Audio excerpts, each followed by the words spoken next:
السلام علیکم ورحمۃ اللہ وبرکاتہ۔ الحمد للہ رب العالمین، والصلاة والسلام علی سید الانبیاء والمرسلین وعلی آلہ الطیبین الطاہرین وصحبہ الاکرمین اجمعین ومن تبعہم بإحسان الی یوم الدین، اما بعد فاعوذ باللہ من الشیطان الرجیم، بسم اللہ الرحمن الرحیم۔ اللہ خالق کل شیء، وقولہ تعالی فعال لما یرید، وقولہ تعالی ولا حبۃ فی ظلمات الارض ولا رطب ولا یابس الا فی کتاب مبین، وقولہ تعالی وما تشاءون الا ان یشاء اللہ رب العالمین۔ صدق اللہ العلی العظیم وصدق رسولہ النبی الامی الکریم، ونحن علی ذلک لمن الشاہدین والشاکرین والحمد للہ رب العالمین۔ قال اللہ عز وجل فی شأن حبیبہ تعظیما وتکریما، ان اللہ وملائکتہ یصلون علی النبی یا ایھا الذین آمنوا صلوا علیہ وسلموا تسلیما، اللہم صل علی سیدنا محمد وعلی آلہ وصحبہ افضل صلواتک وعدد معلوماتک وبارک وسلم۔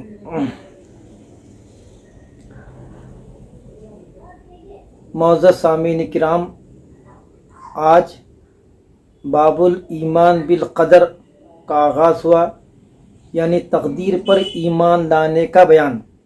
تقدیر پر یقین رکھنے کے بیان میں آج یہ احادیث شریف آپ کے سامنے پیش کیے جائیں گے۔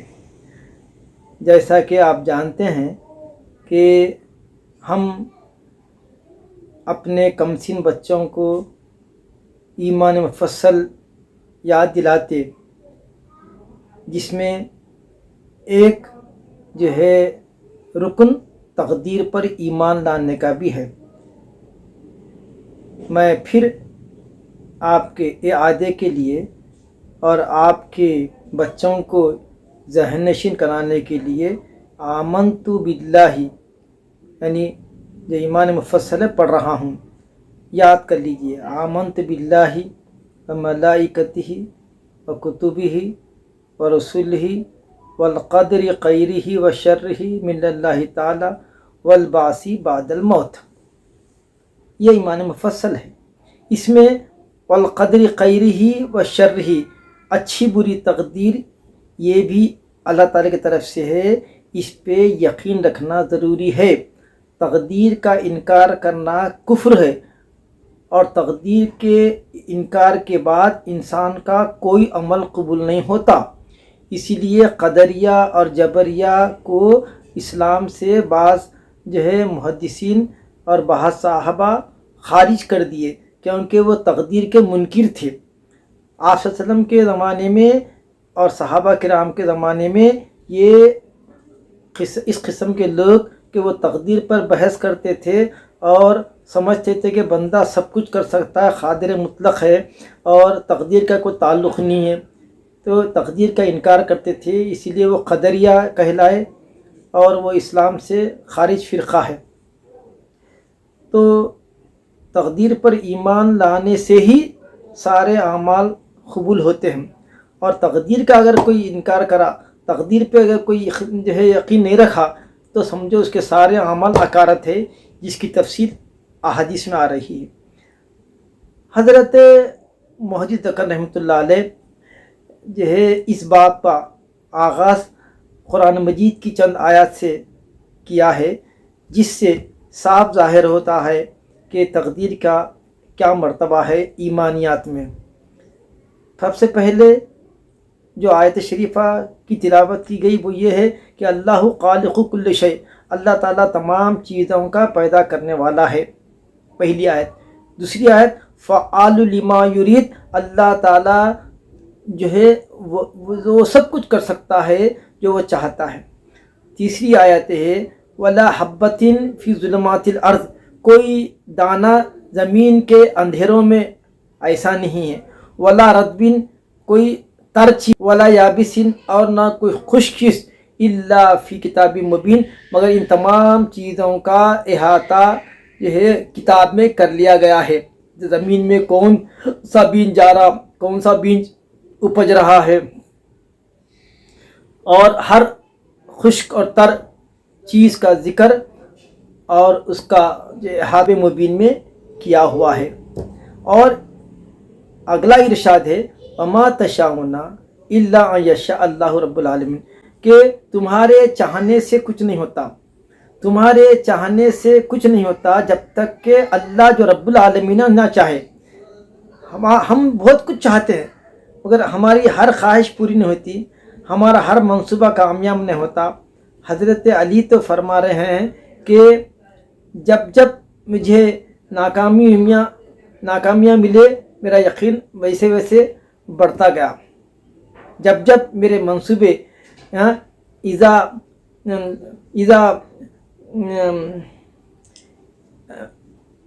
وہ حضرت علی کا قول ہے کہ جیسے جیسے میرے منصوبے، میرے پلان، میرے ارادے جیسے جیسے ختم ہوتے گئے اور میں جو سوچا اس کا عکس ہوا، تو میں سمجھ گیا کہ یہاں پر تقدیر کام کر رہی ہے۔ تو تقدیر اپنا کام کرتی، کوشش کرنا اپنا کام ہے، مگر جب مقدر میں لکھا ہوا ہے وہ ٹلتا نہیں۔ کیا ہے وہ مجھے یاد آ رہا، فسق کیا ہے، بفسق العزائم، بفسق العزائم، مجھے حضرت علی کا آدھا قول یاد آ رہا کہ جیسے جیسے میرے عزائم فسق ہوئے، ناکام ہوئے، تو ویسا ویسا میرا یقین جو ہے مضبوط ہوتا گیا۔ یہ ہے آئندہ درس قرآن کے دوران ہو سکتا ہے یاد آ جائے۔ تو مطلب یہ ہے کہ انسان جو چاہتا ہے وہ نہیں ہوتا، ہوتا وہی ہے جو اللہ چاہتا ہے۔ تو ہم یہ کہتے ہیں کہ تقدیر کا لکھا ہوا ہے اور ٹلا نہیں۔ یہ 3-4 آیتوں میں اس باب کے بارے میں اشارے ملتے ہیں۔ اور آج کے درس حدیث کی پہلی حدیث شریف سن لیجئے، آپ کو حیرت ہوگی کہ آپ جو کچھ کر رہے ہیں وہ تقدیر کا لکھا ہوا ہے اور اسی کا نفاذ ہو رہا ہے، اسی کی تنفیذ ہو رہی ہے، اسی کا امپلیمنٹیشن ہو رہا ہے۔ یہ پروگرام پہلے سے طے ہے، جو کچھ ہونے والا ہے قلم لکھ چکا اور قلم لکھ کے سوکھ گیا۔ پہلی حدیث سنیے، عن عبداللہ ابن عمر قال قال رسول اللہ صلی اللہ علیہ وسلم کتب اللہ مقادیر الخلائق قبل ان یخلق السماوات والارض ب50,000 سنة قال وکان عرشہ علی الماء، رواہ مسلم۔ حضرت عبداللہ بن عمر فرماتے ہیں کہ فرمایا رسول اللہ صلی اللہ علیہ وسلم نے کہ اللہ تعالی مخلوق کی تقدیریں آسمان اور زمین کی پیدائش سے 50,000 پہلے لکھ ڈالی۔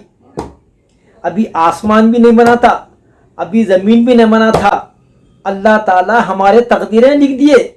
اور تقدیریں میں کیا کیا لکھا ہوا ہے آئندہ آ رہے، کہ وہ اس کا رزق کیا ہوگا، وہ کہاں مریں گا، وہ جنتی ہے یا جہنمی ہے، وہ سعید ہے یا شقی ہے، وہ سب چیزیں لکھ دی گئی۔ کب لکھ دی گئی؟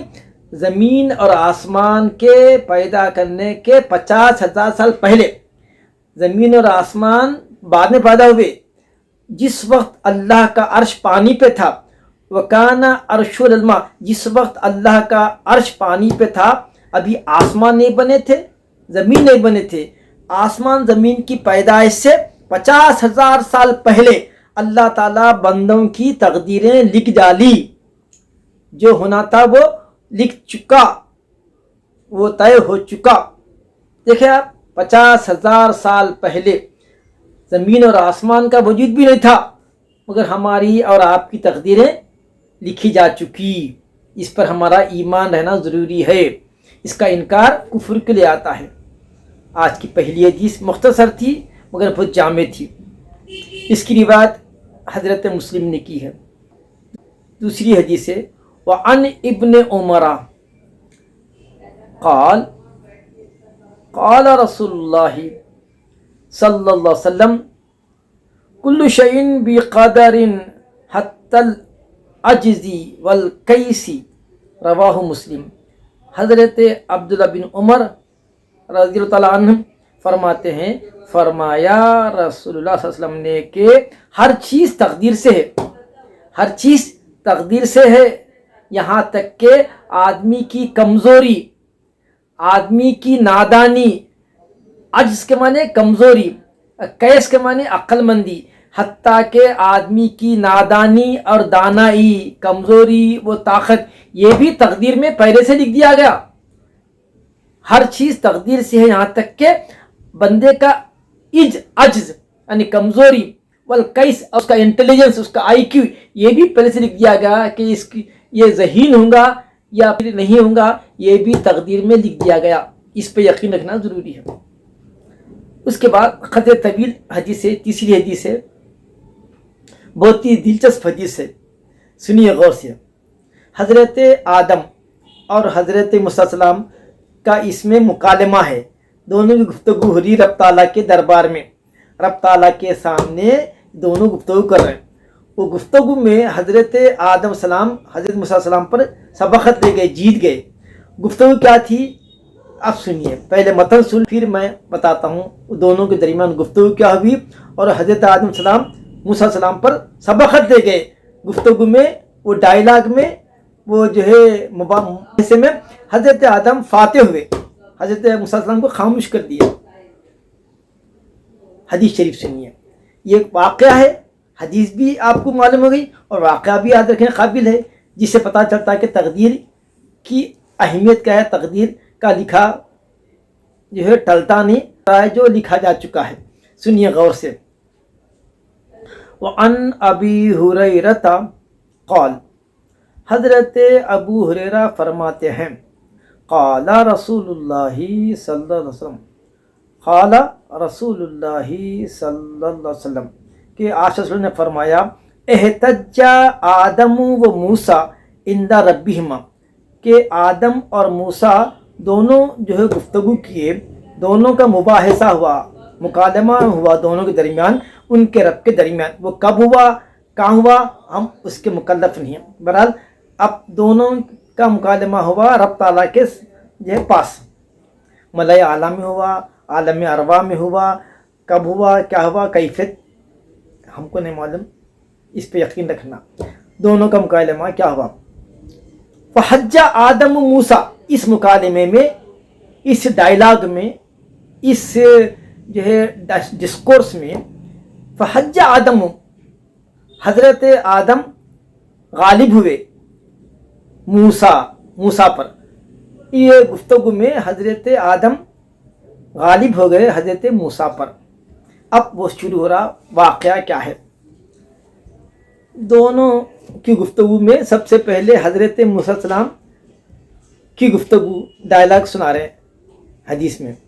حضرت موسیٰ علیہ السلام حضرت آدم کے فرمائے، قال موسیٰ، حضرت موسیٰ نے کہا آدم سے علیہ السلام، آدم، آپ وہی آدم ہے، الذی خلقک اللہ، اس کو اللہ نے پیدا کیا، بیدہ، اپنے ہاتھ سے۔ آپ وہی آدم ہے جس کو اللہ نے اپنے ہاتھ سے پیدا کیا، ونفخ فیک من روحہ آیا، ثم احببت الناس، پھر آپ کو اتار دیا۔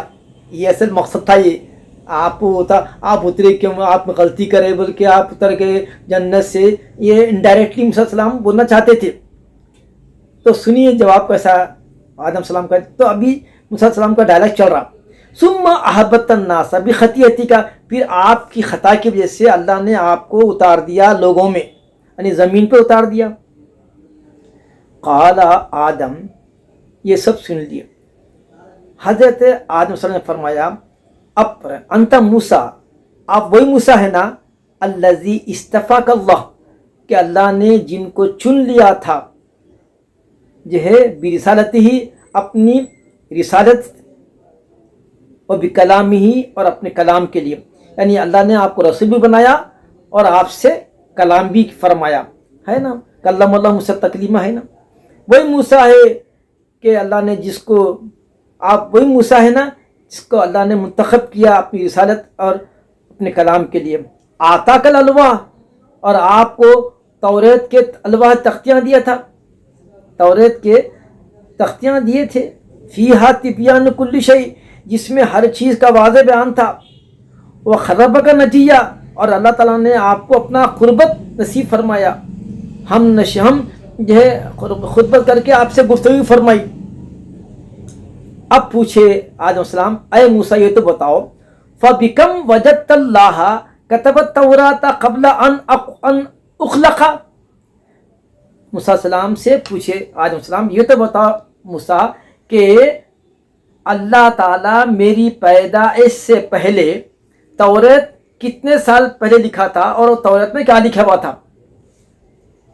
موسیٰ السلام سے پوچھے یہ تو بتاؤ کہ اللہ تعالیٰ توریت میں میرے بارے میں، میرے پیدا ہونے سے پہلے جو ہے کیا لکھا تھا، توریت کب لکھی گئی، پہلے پوچھے توریت کب لکھی گئی، اور وہ میرے پیدائش سے کتنے سال پہلے لکھی گئی؟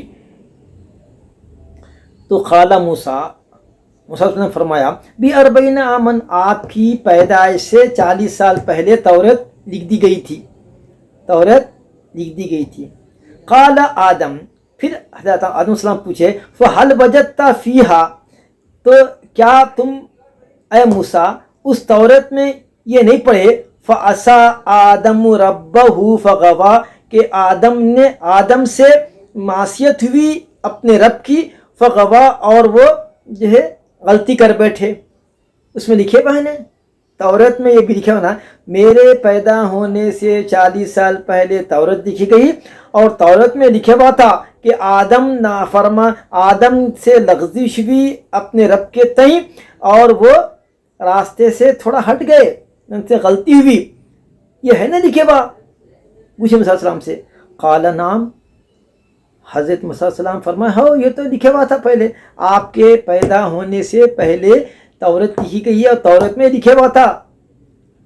قال، اب آدم السلام فرمائے افتلومونی علی ان عملت عملا کتب اللہ علیہ، کہ کیا آپ مجھے اس بات پر ملامت کر رہے ہیں، اس بات پر مجھے آپ طنز کر رہے ہیں کہ وہ کام جو اللہ تعالیٰ میرے بارے میں لکھ دیا تھا میں وہی کام کیا؟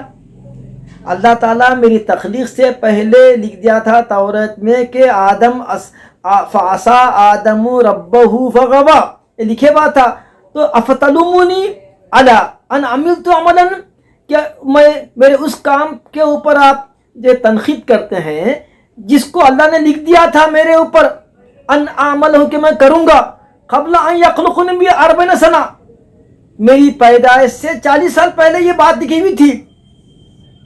موسیٰ السلام کو پوچھے میں جو کیا وہی ہوا، وہی کیا جو مجھ سے پہلے توریت میں لکھا ہوا تھا، اور آپ بھی فرما رہے ہیں کہ توریت 40 سال پہلے میری پیدائش سے 40 سال پہلے لکھی گئی، اور آپ توریت میں جو لکھا ہوا تھا میں پورا کرا، تو پھر بھی میرے پر آپ کیوں تنقید کر رہے ہیں؟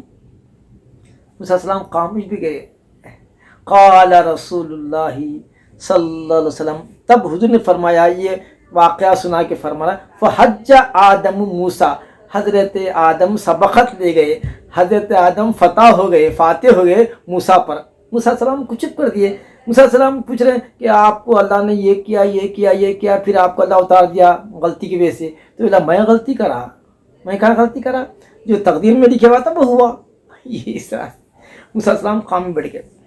خیر یہ انبیاء کی بات ہے، ہم دونوں کا احترام کرتے ہیں علیہ السلام، حضرت آدم، حضرت موسیٰ علیہ السلام، دونوں جلیل القدر انبیاء ہیں۔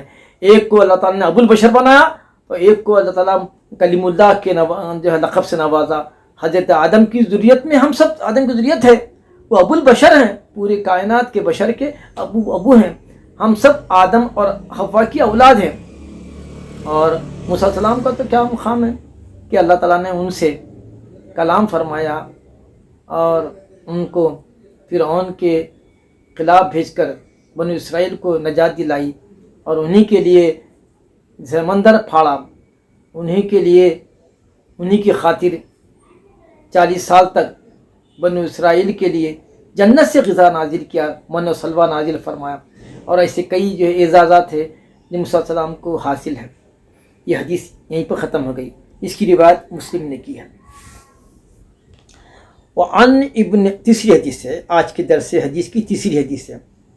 وعن ابن مسعود قال حدثنا رسول اللہ صلی اللہ علیہ وسلم وهو الصادق المصدوق ان خلق احدکم یجمع فی بطن امه 40 یوما نطفة ثم يكون علقة مثل ذلك ثم يكون مضغة مثل ذلك ثم يبعث الله إليه ملكا ب4 كلمات فيكتب عمله وأجله ورزقه وشقي أو سعيد ثم ينفخ فيه الروح، بعد اس کو مجهول پڑھے، ثم ينفخ فيه الروح پڑھے، مجهول بھی صحیح ہے، معروف بھی صحیح ہے، وہ فرشتے کی طرف اگر نسبت گئی تو نفخ ينفخ ثم ينفخ فيه الروح فوالذي لا إله غيره إن أحدكم لا يعمل بعمل أهل الجنة حتى ما يكون بينه وبينها إلا ذراع فيسبق عليه الكتاب فيعمل بعمل أهل النار فيدخلها وإن أحدكم لا يعمل بعمل أهل النار حتى ما يكون بينه وبينها إلا ذراع فيسبق عليه الكتاب فيعمل بعمل أهل الجنة فيدخلها متفق علیہ۔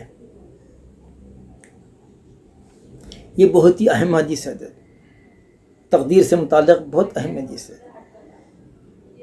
ہاں، اور آپ صلی اللہ علیہ وسلم کی اس میں نبوت کے اعلیٰ درجات کا اس میں پتہ چلتا ہے، اور آپ صلی اللہ علیہ وسلم کو یہ بھی معلوم ہے کہ ماں کے رحم میں ایک بچہ کن مراحل سے گزرتا ہے اور ہر مرحلے کی مدت کیا ہے۔ حالانکہ آپ کبھی نہ ایمبرولوجی پڑھے، نہ کوئی آپ جو ہے زوالوجی پڑھے آپ، مگر اللہ نے ان کو پڑھایا، اللہ ان کا استاد ہے، تو اللہ کے پڑھانے سے، اللہ کے جو ہے بتانے سے آپ اس بات پر قادر ہے کہ وہ ماں کے پیٹ میں ایک جنین، ایک نطفہ کس طرح سے کس مرحلے میں گزرتا ہے۔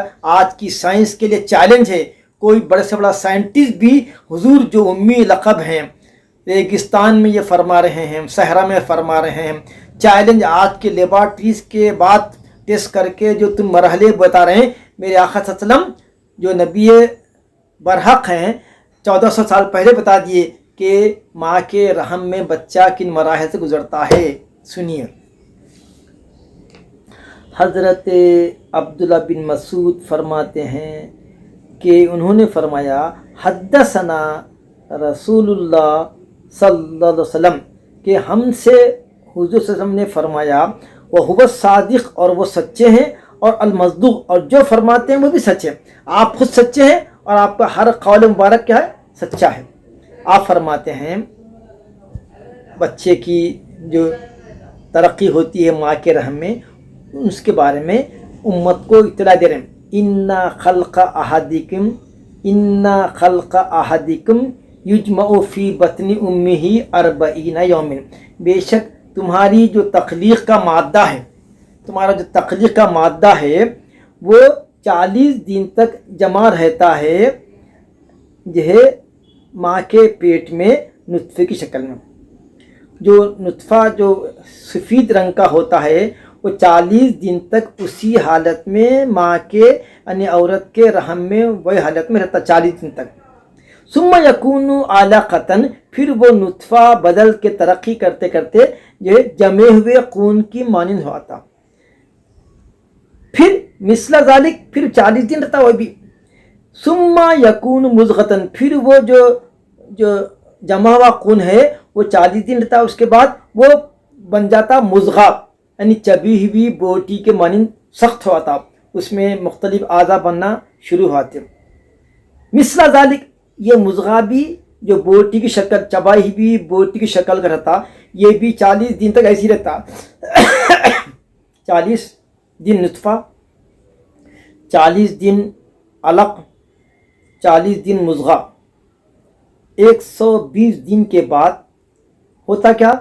ثم یبعث اللہ الیہ ملکن. 40 یعنی 120 دن کے بعد اللہ تعالیٰ بھیجتا ہے اس بچے کی طرف، ماں کے پیٹ میں بھیجتا ملکن ایک فرشتے کو. 120 دن کے بعد حمل نہیں گرنا کیونکہ روح پھونک دی جاتی. اگر خدا نہ خواستہ ابارشن وغیرہ کا موقع ہوا اگر ضروری ہے تو اس سے پہلے کرنا. 120 دن کے بعد اب ڈسٹرب نہیں کرنا کیونکہ اس کے اندر روح پھونک دی جاتی. منع ہے کرنا ابارشن. آج کل تو ڈر ہی نہیں رہے، 5 مہینے 6 مہینے کے ابارشن کرا رہے ہیں جو غلط ہے. جی 120 دن کے بعد فرشتہ آتا ماں کے. وہ ایک ایسا فرشتہ ہے جو تمام ماؤں کے رحم پر مقرر ہے. اس کا کام ہی یہ ہے کہ جیسے 120 دن ہوئے جانا 4 چیزیں تختی پہ لکھ کے گلے میں ڈال دینا. وہ تختی کیسی ہوتی وہ گلے میں کیسا پڑتا ہم کو دکھتا نہیں، مگر فرشتہ ماں کے رحم میں اندر جاتا بھی وہ تختی پہ 4 چیزیں لکھتا بھی اور لکھ کے فَأَلْزَمْنَاهُ طَائِرُهُ اور اس کی گردن میں وہ لکھ کے 4 چیزیں ڈال دیتا. وہ 4 چیزیں کیا ہے جو فرشتہ لکھ دیتا 120 دن کے بعد؟ سنیے. فَيَكْتُبُ عَمَلَهُ وہ لکھتا ہے کہ اس کا عمل کیا ہوگا، انہیں کیسا عمل کریں گا. وَأَجَلَهُ اس کی موت کہاں ہوگی. وَرِزْقَهُ اس کا رزق کتنا ہوگا. 3 چیزیں ہوں گے. چوتھی چیز یہ بھی لکھ دیتا فرشتہ وَشَقِيٌّ أَوْ سَعِيدٌ یہ جہنمی ہوگا یا جنتی، یہ بدبخت ہوگا یا خوشبخت ہوگا، یہ بھی لکھ دیتا. دیکھ لیا 4 چیزیں فرشتہ لکھ کے گلے میں ڈال دیتا. ثم اب ینفقو ہے یا ینفقو دونوں صحیح. ثم ینفق فیہ الروح پھر وہ فرشتہ اگر اس کو فاعل سمجھے تو پھر وہ فرشتہ پھونکتا ہے روح اللہ کے حکم سے پھونک دیتا. فوالذی لا الہ غیرہ قسم اس ذات کی جس کے قبضے میں ہے. فوالذی لا الہ غیرہ قسم ہے اس کی جس کے سوا کوئی معبود نہیں ہے. ان احدکم سنیے قسم ہے اس ذات کی جس کے سوا کوئی معبود نہیں ہے. ان احدکم بے شک تم میں کا ہر شخص لیعمل بعمل اہل الجنہ وہ زندگی بھر جنتیوں کے جیسا عمل کرتا. حتی ما یکون بھی ہے یا یکون دونوں صحیح ہے. حتی ما یکون بینہ و بینہا الا ذراع ایک بالی اس کے زندگی بھر جنتیوں کا جیسا کام کرتے رہا یہاں تک کہ اس کے اور جنت کے درمیان ایک بارش کا فاصلہ رہا. فیسبق علیہ الکتاب اب جو کتاب میں تقدیر میں جو لکھا ہوا وہ اب غالب آتا. فیعمل بعمل اہل النار آخری مرحلے میں کیا کرتا وہ دوزخوں کا کام کرنے لگتا، دوزخوں کے ویسا عمل کرتا. فیدخلھا اور دوزخ میں چلے آتا. زندگی بھر نیک کام کرا، زندگی بھر اچھا کام کرا، آخر میں جو ہے ایسا کچھ کلمہ بول دیا، ایسا کام کر دیا کہ وہ جہنم کو ایسا کام کرا اور جہنم میں چلے گا جس کی وجہ سے زندگی بھر اچھا کام کرتا رہا. اسی لیے اعمال پہ اکڑنا نہیں، زندگی بھر بھی نیک عمل کرتے رہے تو خاتمہ بالخیر کی دعا مانگتے رہنا. ہاں یہ ضروری ہے. خاتمہ بالخیر اصل ہے.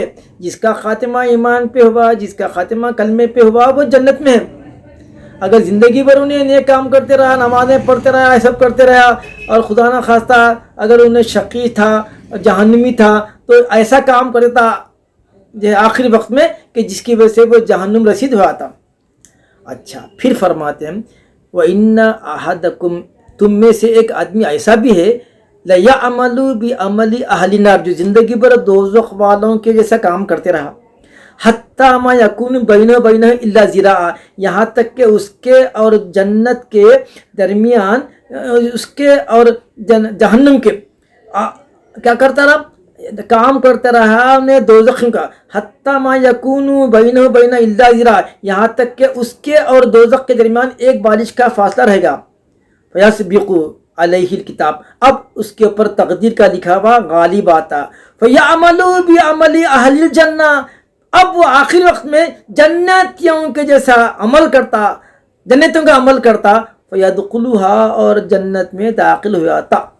اگرچہ کہ زندگی میں ٹیڑھے بھی کام کرا، کیا کیا کرنا معلوم، مگر تقدیر کا لکھا غالب آتا اور وہ آخر میں نیک کام کر کے اللہ کو راضی کر لیتا، خاتمہ بالخیر ہوتا، اور وہ جہنم کا قریب تھا نا، مگر عین وقت پہ اچھا کام کر دیا، نیک کام کر لیا، تقدیر کا لکھا غالب آ گیا، لہذا وہ جنت میں داخل ہو جاتا ہے۔ اس کی روایت مسلم اور بخاری نے کی ہے، متفق علیہ۔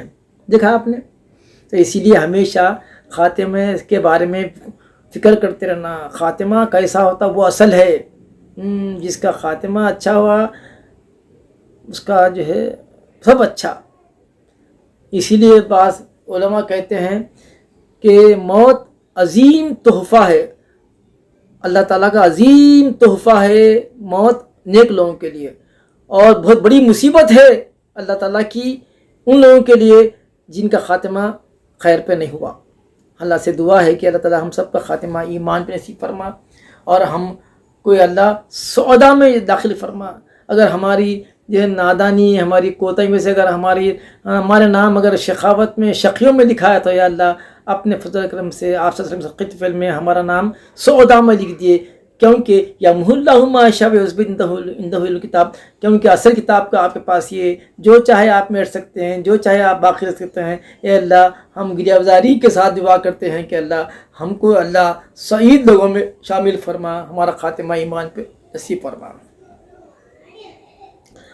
اب یہاں سے دوسری حدیث ہے، وعن سہل بن سعد قال قال رسول اللہ صلی اللہ علیہ وسلم ان العبد لیعمل عمل اہل النار وانہ من اہل الجنہ ویعمل عمل اہل الجنہ وانہ من اہل النار وانما الاعمال بالخواتیم، متفق علیہ۔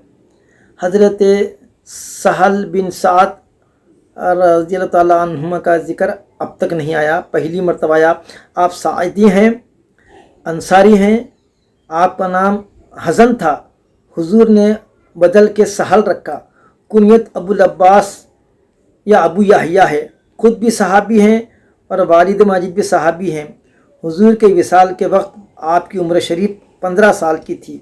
91 ہجری میں مدینہ منورہ میں انتقال فرمایا۔ مدینہ میں انتقال فرمانے والے آپ آخری صحابی ہیں، ان کے بعد مدینہ صحابہ سے خالی ہو چکا تھا۔ فرماتے ہیں کہ فرمایا رسول اللہ صلی اللہ علیہ وسلم نے کہ ان العبدہ، بے شک بندہ، لیعمل عمل اہل النار، کہ ایک بندہ دوزخیوں کے جیسے کام کرتا، وَإِنَّهُ مِنْ أَهْلِ الْجَنَّةِ، حالانکہ وہ جنت والوں میں ہے، کام کر رہا دوزخیوں کا، مگر اصل میں اس کا نام ہے گروپ میں جنتیوں کے۔ اور ایک ایسا شخص ہے یعمل عمل اہل الجنہ، کہ جنتی جیسے عمل کرتا ہوں نے، وَإِنَّهُ مِنْ أَهْلِ النَّارِ، لیکن وہ ہے دوزخ والوں میں سے۔ کام تو اس کے جنت میں سے دکھ رہے ہیں، مگر اس کا ٹھکانہ وہ دوزخ والوں میں ہے۔ اسی لیے وَإِنَّمَا الْأَعْمَالُ بِالْخَوَاتِيمِ، اعمال کا دار و مدار خاتمے پر ہے، کہ آخری حصے میں زندگی کا آخری حصہ کیسا گزارا، زندگی کا آخری لمحہ کیسا گزرا، یہی اصل ہے، یہ ہے کامیاب، تو آخرت پوری کامیاب۔ اور خاتمہ یعنی آخری وقت کے اعمال اگر غلط ہیں تو پھر ساری زندگی آخرت کی یہ ہے جہنم والی ہوں گی۔ اللہ تعالی ہم سب کو اس سے محفوظ فرمائے۔ اس کے بعد حضرت عائشہ سے ایک بڑی حدیث کی روایت ہے، وعن عائشہ رضی اللہ عنہا قالت دعی رسول اللہ صلی اللہ علیہ وسلم الی جنازۃ صبی من الانصار فقلت یا رسول اللہ طوبى هذا عصفور من عصافیر الجنہ لم يعمل لم يعمل السوء ولم يدركه فقال او غیر ذلك یا عائشہ ان اللہ خلق للجنت اہلا خلقهم لها وهم في اصلاب آبائهم وخلق للنار اہلا خلقهم لها وهم في اصلاب آبائهم رواہ مسلم۔ یہ بھی حدیث بہت ہی قابل غور ہے۔ ام المؤمنین سیدتنا عائشہ رضی اللہ عنہا کا تذکرہ پہلی مرتبہ غالباً آ رہا ہے، تو اسی لیے آپ کے حیات مبارک کے بارے میں سب سے پہلے کہ یہ ام المؤمنین عائشہ رضی اللہ عنہا حضرت ابوبکر صدیق رضی اللہ عنہ کی صاحبزادہ تھی اور آپ صلی اللہ علیہ وسلم کی زوج مبارکہ ہیں، اور آپ کا جو نکاح ہے آسمان سے فرشتہ آیا اور آپ کو جو ہے ایک جو ہے ریشمی لباس میں پہلے بتا دیا، آپ کے نکاح سے پہلے آپ کی تفسیر بتائے، آپ کا نکاح ہونے والا ہے، ان سے نکاح ہونے والا ہے، ان سے نکاح ہونے والا ہے۔ وہ جو فوٹو تھی جو بتاتا فرشتہ لا کے، وہ حضرت عائشہ کی فوٹو تھی۔ یہ مقام مرتبہ ہے آپ کا، اللہ تعالیٰ کا یہ فیصلہ تھا کہ حضرت عائشہ آپ صلی اللہ علیہ وسلم کے حرم میں داخل ہوں، اور پھر اس امت کی سب سے بڑی فقیہہ، سب سے بڑی محدثہ ہے، آپ سے 1210 احادیث مروی ہیں، اور حضرت عمر جیسے جلیل القدر صحابی بھی ام المؤمنین سیدنا عائشہ رضی اللہ عنہا سے آپ صلی اللہ علیہ وسلم کے بعد آپ سے مشورہ لیتے تھے، اور آپ ہی کی شان میں حضور نے فرمایا خذوا نصف دینکم عن ہذہ الامرأۃ، کہ تمہارا آدھا دین یہ لال پلو والے خاتون سے لے لو۔ مطلب حضور محبت سے حضرت عائشہ کو حمیرہ فرماتے تھے، لال جو ہے آپ دوپٹہ اوڑے تھے، اکثر اڑتے تھے، تو اسی لیے آپ حضرت عائشہ کو حمیرہ فرماتے تھے، فرمائے کہ آدھا دین تم یہاں سے لے لو۔ تو چنانچہ بڑے صحابہ بھی حضور کے پردہ فرمانے کے بعد حضرت عائشہ رضی اللہ عنہا سے مشورہ لیتے تھے اور آپ سے صلاح لیتے تھے، اور بہت بڑی جو ہے حدیث کی جو عالمہ فقیہہ تھے آپ، اور آپ ہی کے سینے پر آپ صلی اللہ علیہ وسلم کی آخری جو ہے سانسیں لی، آپ کے ہی جو ہے مطلب جو ہے سینے پر آپ صلی اللہ علیہ وسلم کی روح پرواز ہوئی۔ یہ اعزاز حضرت عائشہ کو ہے، اور جو ہے 9 سال میں جو ہے آپ کی بدائی ہوئی، ہجرت کے 18 مہینے کے بعد تقریباً جو ہے مدینہ شریف میں آپ کی بدائی عمل میں آئی، رخصتی عمل میں آئی۔ 9 سال تک حضور کے ساتھ رہیں۔ حضور کی وفات کے وقت آپ کی عمر شریف صرف 18 برس کی تھی۔ آپ سے 1210 احادیث مروی ہیں۔ آپ 17 رمضان منگل کی شب 57 ہجری میں 53 سال کی عمر پا کر وفات پائی اور بقیع میں دفن ہوئی۔ یہ عاجز کو آپ کی زیارت کا شرف حاصل ہے، کیونکہ ہم کو 2 حج کا موقع ملا، 6-7 عمرے ملے، تو ہم خوش نصیب ہے کہ آپ صلی اللہ علیہ وسلم کے ازواج مطہرات، آپ کے صاحبزادے، آپ کے صحابہ کی بھی زیارت کا موقع ملا۔ یہ اللہ کا شکر ہے، جتنا شکر کرے ادا کرے کم ہے، کہ اللہ نے ہم کو زندگی میں اسے نورانی مقامات کی زیارت کا موقع عطا فرمایا، وللہ الحمد۔ تو حضرت عائشہ فرماتے ہیں کہ قالت فرماتے ہیں دعیا رسول اللہ صلی اللہ علیہ وسلم، آپ صلی اللہ علیہ وسلم کو بلایا گیا جنازے کے لیے ایک بچہ جو معصوم بچہ تھا، اس کا انتقال ہوا تھا، تو اس کی نماز جنازے کے لیے آپ سے درخواست کی گئی۔ جو انصاری جو ہے صاحبزادے تھے، فقلت، تو نماز تو ہو گئی، تو میں نے حضرت عائشہ فرماتے ہیں میں نے سرکار سے فرمایا یا رسول اللہ طوبیٰ، کیا ہی اچھا ہے یہ پرندہ، بچہ چھوٹا ہے نا، کیا ہی طوبیٰ ھذا عصفور من اصحاف الجنہ، یہ جنت کے پرندوں میں سے کتنا حسین پرندہ ہے، لم یعمل السوء، نہ اس سے کوئی برا کام سرزد ہوا، ولم یدرکہ، اور نہ کوئی برا کام یہ پایا۔ فقال او غیر ذالک، عائشہ اس کے علاوہ اور بھی بات ہو سکتی، آپ یہ کہہ رہے ہیں کہ یہ معصوم ہے، یہ پرندہ ہے، جو ہے پرندوں میں سے جنت کے سب ٹھیک ہے، اس کے علاوہ اور بھی کچھ ہو سکتا ہے، وہ اللہ کو معلوم کیا ہے۔ ہاں یہ اس کی تفصیل آئندہ احادیث میں آ رہی۔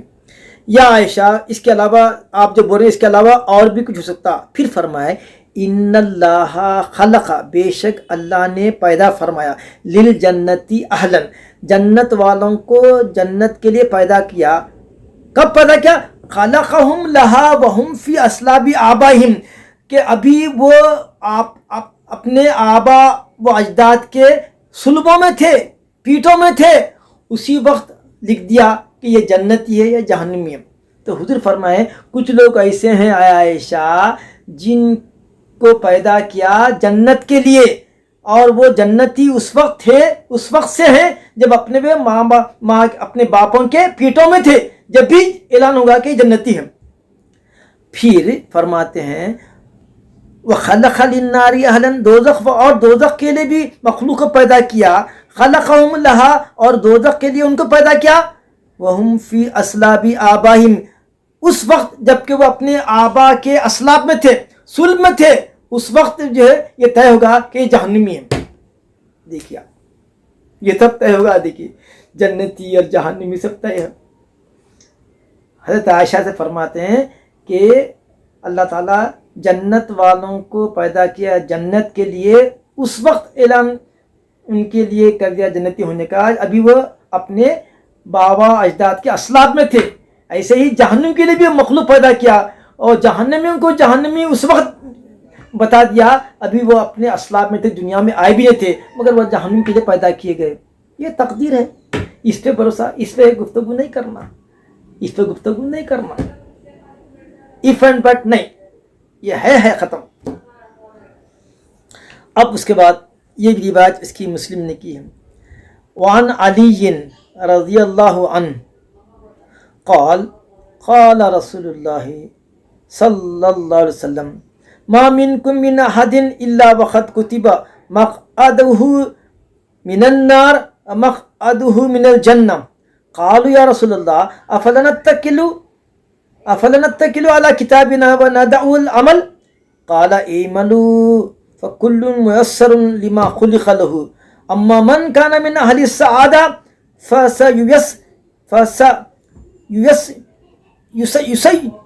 فسييسر لعمل السعادة وأما من كان من أهل الشقاوة فسييسر لعمل الشقاوة ثم قرأ وأما من أعطى واتقى وصدق بالحسنى الآية متفق علیہ۔ حضرت علی کرم اللہ وجہ سے کون واقف نہیں؟ آپ صلی اللہ علیہ وسلم کی آغوش میں بڑے ہوئے، جوان ہوئے، اور بچوں میں سب سے پہلے آپ ہی ایمان لائے، تمام غزوات میں شریک رہے، فاتح خیبر ہے، اسد اللہ الغالب ہے، اور حضور کی یہ حدیث کہ آپ فرماتے ہیں کہ انا مدینۃ العلم و علی بابوہا، کہ میں علم کا شہر ہوں، علی اس کے دروازے ہیں، یعنی بغیر علی کے کسی کو علم نہیں ملتا، اور شاہ ولایت ہیں، ولایت کے سرتاج ہیں، تمام اولیاء کے سرتاج ہیں، ولایت آپ ہی کے حصے میں آئی ہے، شاہ ولایت ہیں آپ، حتیٰ کہ سلسلہ نقشبندیہ بھی آپ کو بھی آپ کا فیض ملتا ہے، اگرچہ کہ اس کے اصل حضرت ابو صدیق ہے سلسلہ نقشبندیہ کی، مگر امام جعفر صادق کے ذریعے حضرت علی کا بھی فیض اس سلسلے نقشبندیہ کو جو ہے ملتا ہے، یہ ہماری خوش نصیبی ہے۔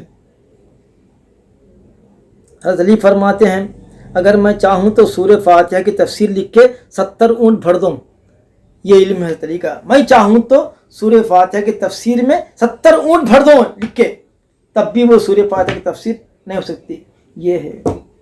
اور حضرت علی شہید ہوئے، ابن ملجم نے آپ کو شہید کر دیا، جب خنجر چلا تو چیخ مار کے واویلا نہ کرے، بلکہ یہ فرمایا فزت برب الکعبہ، علی رب کعبہ کی قسم آج علی کامیاب ہوگا۔